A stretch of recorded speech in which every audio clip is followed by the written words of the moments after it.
1 week later, and I still can't believe I bought a CT4V Blackwing. So this car is the natural progression from my Camaro SS1LE that I did have. And that car, I lauded that as my best car. That and my Miata is my best car. So it's only natural that I step into a CT4V Blackwing. Only thing it's missing is a V8, but that doesn't matter. So after 7 days of ownership, 1 whole week of ownership, and I've driven probably 20 cars this week as well, I still long for and didn't drive anything better than my CT4V Blackwing. And I drove everything from Rolls Royces to electric Chargers, a Dark Horse too, and I'll release that over as the days come along. But this car is still just nothing but greatness, and I'm so glad that I finally decided to buy one, or I was finally able to buy one, especially one that's rare like this.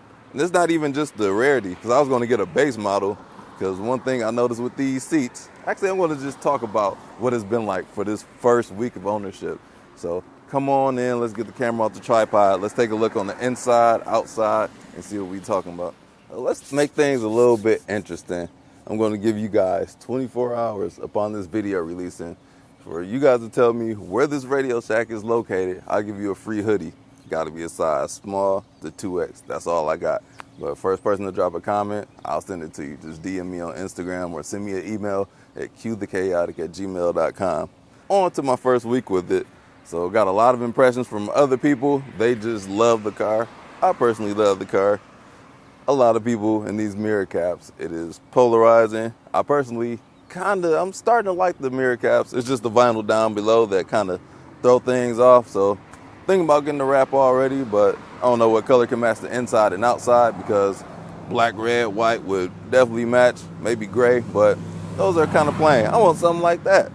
But first week with the car, bought it with 640 something miles, and now we're right about 1,300 miles, so very close to break-in period. I might just say F it and just red line it on up. But no, I'm not going to do that, because this video is recorded proof that I didn't follow the brake line or braking instructions. Said I not do so. So we're going to do it the right way. But the car looks fantastic, drives fantastic. It is fantastic, super capable. I'm happy that I got every single option on the car. So if I were to order one, I would have got just a base one. Only thing I wanted was sunroof, Typhoon Metallic, that's the dark green paint, and the bronze wheels. That would be like $68,000.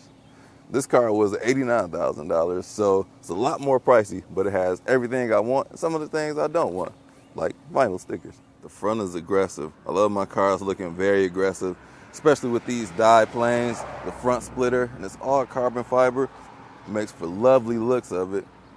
We got the brake calipers red with V on them, like that. Got the Blackwing badge, like that. The rear got the, what is those, 4-piston? I don't know, but I like it. The silver paint isn't bad either. It just doesn't pop. It kind of blends in. I don't like my cars to blend in. I like them to stand out, even though I'm more of an introverted person, but I just like the car to do what it do. And the rear diffuser thing's got carbon fiber. It's just beaming out here in the sun. Exhaust tips. This exhaust sounds pretty good too, especially for a V6. I'm interested to see what I'm going to do. So I do know that there are some options out there, but I'll make a separate video about that. And people just know that this car is special. Now, I personally believe this is the most special car that I have owned, and it should be, because it's the most expensive car that I have owned. In the back seat, I noticed that my children don't really sit behind me, and that's for this reason. Sitting behind myself, it is quite tight back here. So it's actually having a sunroof. If you're taller, like if I were to lean forward, my forehead hits the ceiling. So if I'm 6 feet, so if you're taller than that, you're gonna want to not option this with a sunroof, because there's more headroom in the back seat. And speaking of seats, the front seat, I got to Al Bundy it, because spreading eagle is the only way that I can fit behind myself. And I got to tuck my shoes in underneath the seat. Won't have room for a third person with 2 people my size in the back. The extra details. Look at that, man. I never owned anything like this. I like looking at the back seats. I just come back here and peek in like every day before I jump in the driver's seat. That is a ton of carbon fiber. And we got to have the V badge too. Coming on up to the front, if I were to splurge on ordering one of these, which the 26 order books, well, the 25 order book is closed, but the 26 should be opening at some point soon.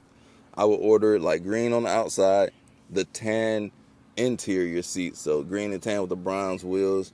So that looks very nice. But I do like that I do have these exclusive seats. These are only in the arrival editions.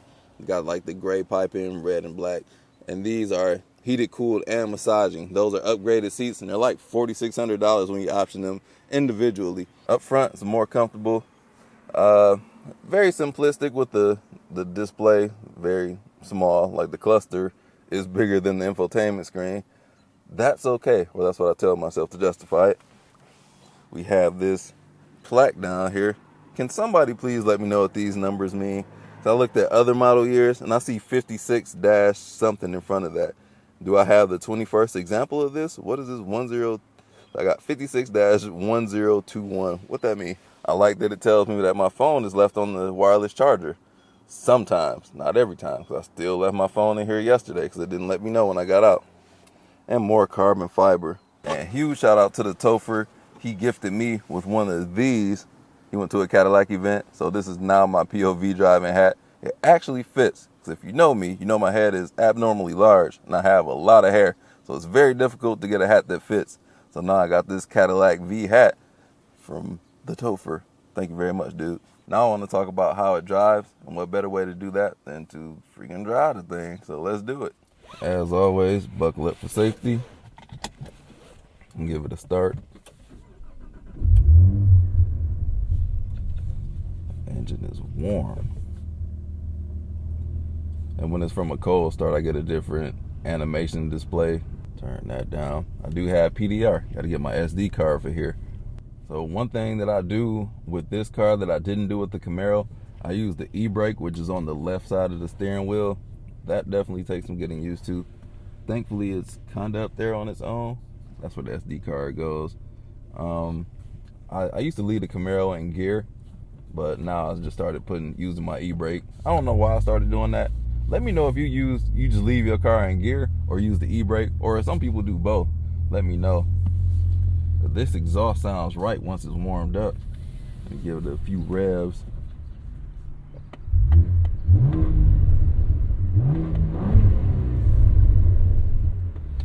LS4, no, not LS, LF4. So that is twin turbo 3.6 liter V6. It scoots 420 horsepower, and that's just perfect for me. This is the ultimate daily driver. Between this and the 5 would be the ultimate daily driver for me. My efficiency is down by like 8 miles per gallon. I was getting 23 on that first tank. This one I'm getting 16, and I don't know what the heck. Did I get some bad gas? What Costco selling me? Because that first tank of gas was great, and I haven't been hard on it because I'm under 4,000 RPM until now.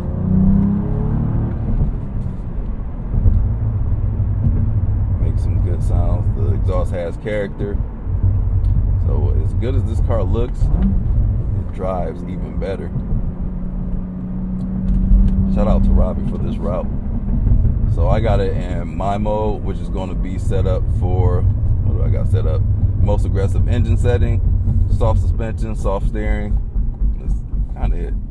Brakes are normal feel. And I got my V mode set up to mostly everything is aggressive. Actually, what do I got my V mode set up to? Everything's aggressive except for steering, which is normal. Brake feel is normal. And then we got all these track modes, which I will test that when I go to the track, which I might be doing very soon. But I'm gonna go back to my mode. Let's take it on. This little back rows back here. Pistons versus Knicks. Ooh, Pistons are out of there. The gears on here are quite long. I still haven't gone the red line yet. But the handling on here just makes everything so good. I don't even need to slow down the turn. It's just flat and comfortable all the time. Just like God is good all the time. Won't he do it? Yes, he will. Won't he will? Do y'all know what I'm talking about? Probably not. Let me stop yapping.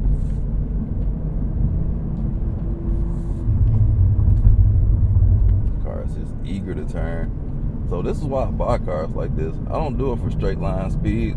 And if you haven't noticed, my cars have gotten slower and slower in the straight line. Well, this is kind of faster than everything else. But I went from muscle car V8s from 700, 600 horsepower, 500 horsepower to like cars like my Miata that I just enjoy driving because I like to eke out most of the performance that I can. And these cars can do that. Let me turn on my massaging seats. Not a flex. This is what I do every drive. And I can take these cars with this seat, these seats in this car. I can even go harder in the corners with my family in here because the bucket's gonna hold them in. Now, will they throw up? Maybe so, but it's leather. It wipes right off, right? We good. And then it's got power on tap. Very torquey engine. This is a masterpiece. This is an overall amazing car. It doesn't have many, if any, flaws. The most critical thing I can say, and I don't know what car I drove in the last week where it makes me desire more from this shifter, in which this shifter is great because I drove the Miata as well yesterday. I'm like, man, what shifter, whenever I drive a manual and my brain is programmed to the previous manual, like in the clutch pedal too, I drove something that had probably the perfect shifter, and it might have been the BRZ, but that shifter is living rent-free in my brain right now.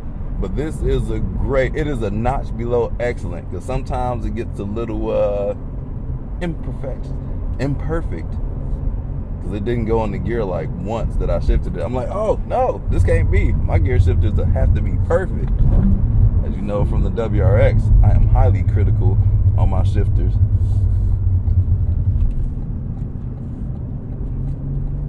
These curves are easy to do. But we're in the 40 degrees. Don't want to take it too hard. Did I just lie to you? Return of the Max style.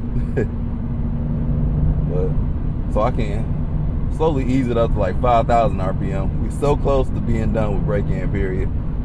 I can't wait to take this car to do the ringer, man. Just do what is built to do. So I'm going to be doing a lot of POV drives, just talking and yapping, man. Because I don't know, man. That's just where I'm at now. Like, I want to compare a lot of other vehicles to this one and still drive other cars. But I think it's best. You guys are here to see my car, so I got to do you all that solid and just show y'all my cars, because that's why you're here, right? That's not the only reason. Personality too. I got some.